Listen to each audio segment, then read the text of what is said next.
Namaste. The golden thread of a highly successful and meaningful life is self discipline. The habit of self discipline is also called as tough love.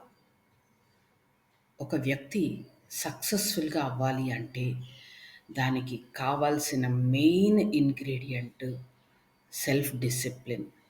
దీన్నే tough love అని కూడా అంటారు. మనం స్వీయ క్రమశిక్షణతో ఉండాలి. మనం చేసే పనులన్నీ తప్పకుండా చెయ్యాలి. చేయాల్సిన పనులు. ఎక్స్‌క్యూజెస్ వద్దు. మన పట్ల మనం ఎంత కఠినంగా ఉంటామో, అంత సక్సెస్ తెచ్చుకోగలుగుతాము. అంత ఎదగగలుగుతాము. ప్రోగ్రెస్ సాధించగలుగుతాము. మనం రిలాక్స్ అయిపోతే, ఎన్ని పనులు చేస్తున్నాం అనుకున్నా సరే, సక్సెస్ సాధించడం కష్టం. మనం యూజువల్‌గా ఏం చేస్తాము, వేరే వాళ్ళందరి పట్ల స్ట్రిక్ట్‌గా ఉంటాం. మీరిది చెయ్యాలి, ఇది చెయ్యాలి అని అందరికీ చెప్తాం. మనకంటే చిన్నవాళ్ళకి, మన తోటి వాళ్ళకి అన్నీ చెయ్యాలని చెప్తాం. రిలాక్సేషన్ అంతా మన దగ్గరకొచ్చేప్పటికొస్తుంది. ప్రతిదానికి ఏదో ఒక వంక, ఏదో ఒక ఎక్స్‌క్యూజు. నాకిలా ఉంది కాబట్టి నేనివాళ ఎక్సర్సైజ్ చేయలేదు. నేనలా అనుకున్నాను కాబట్టి ఈ పని చేయలేదు. నాకు బద్ధకంగా ఉంది కాబట్టి నేను చదవలేదు. ఇలా రకరకాల ఎక్స్‌క్యూజెస్. మన మైండు కావాల్సినన్ని ఎక్స్‌క్యూజెస్ క్రియేట్ చేస్తుంది. కానీ వాటికి లొంగకుండా, మన పట్ల మనం స్ట్రిక్ట్‌గా ఉన్నప్పుడే సక్సెస్‌ని సాధించగలుగుతాము.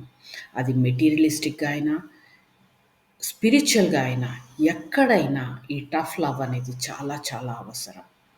మన పట్ల మనకి ప్రేమ ఉండాలి. కానీ కొంత కఠినంగా కూడా ఉండాలి. వేరే వాళ్ళ పట్ల కఠినంగా ఉండకూడదు. రిలాక్సేషన్స్ అన్నీ వేరే వాళ్ళకుండాలి. మన పట్ల మాత్రం మనం స్ట్రిక్ట్‌గా ఉండాలి. అప్పుడే మనం అందరితో చక్కటి రిలేషన్ ఉంటుంది.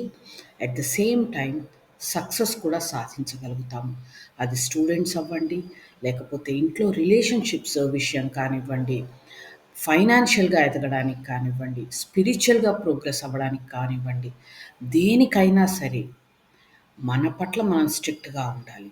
వేరే వాళ్ళ పట్ల రిలాక్స్డ్‌గా ఉండాలి. మనం చేసేది ఎప్పుడు మనం రిలాక్స్ అవుతాము. అవతలి వాళ్ళ పట్ల స్ట్రిక్ట్‌గా ఉంటాము. అది కాకుండా జాగ్రత్త పడ్డారంటే తప్పకుండా సక్సెస్ సాధించగలుగుతారు. Thank you.